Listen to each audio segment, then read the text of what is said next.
natin to. Wow, ang sarap ng kakainin namin ni Amari. Ano yan? Sones, rambutan, sampalok. Pero bakit may frog doon? Nakakain ba yun? Yak! Tara! Let's go! Sabay, 1, 2, 3, let's go! First, itong lansones. Pero bago namin kainin to, don't forget to follow me and comment sa comment section. Next, kakain namin ni Amari, ha? Masarap to. Kainin natin. No, masarap to. Wow. Ah, yan, one bite. No, ito. Sarap to. Oh, mali. Next, itong rambutan. Kain na natin. Kain na natin. Ano to, Mali? Rambutan? Ano na? Ano? Rambutan. Kain na natin.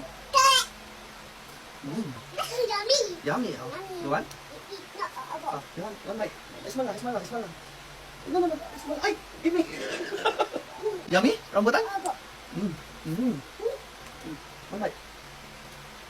Yummy? Next, itong sampalok, kainin natin. Asim. Diba? No, wait. Yak. Next, yung frog, nakakain ba yun? Siyempre, naghanap kami na Amari ng pang-alternate. Diyan, itong frog natin. Yummy. Diba? Like, follow, comment, and share sa next kakain namin ni Amari.